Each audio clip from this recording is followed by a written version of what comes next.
ఆకాశంలో విత్తనం మొలకెత్తింది. ఎస్, మీరు విన్నది నిజమే. అంతరిక్షంలో అలసంద గింజలు మొలకేసింది. ఇది ఇస్రో సాధించిన మరో ఘనత. స్పేడెక్స్ ప్రయోగం చేపట్టిన తర్వాత 4 రోజుల్లో అవి మొలకెత్తినట్లు ఇస్రో వెల్లడించింది. సూక్ష్మ గురుత్వాకర్షణ వాతావరణంలో పాలకూర పెరుగుదలను కూడా పరీక్షిస్తారు.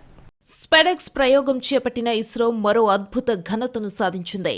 Compact research module for orbital plant studies crops పేరిట PSLV C-60 రాకెట్లో ఇస్రో ఓ పేలోడ్ను అంతరిక్షంలోకి పంపింది. అందులో 8 అలసంద విత్తనాలను ఉంచింది. ప్రయోగం చేపట్టిన తరువాత 4 రోజుల్లో అవి మొలకెత్తినట్టు ఇస్రో వెల్లడించింది. అంతరిక్షంలో జీవం మొలకెత్తిందంటూ ఎక్స్లో రాసుకొచ్చింది. త్వరలో పత్రాలు కూడా వస్తాయని పేర్కొంది. ఈ పేలోడ్ను ఇస్రోకు చెందిన విక్రమ్ సారాభాయ్ అంతరిక్ష కేంద్రం అభివృద్ధి చేసింది. అంతరిక్షంలో విత్తనం మొలకెత్తే విధానాన్ని పరీక్షించడంతో పాటు రోదసీలోని వ్యర్థాలను ఒడిసిపట్టే రోబోటిక్ హ్యాండ్ లాంటి వినూత్న ఉపకరణాలను ఇస్రో అంతరిక్షంలోకి పంపింది.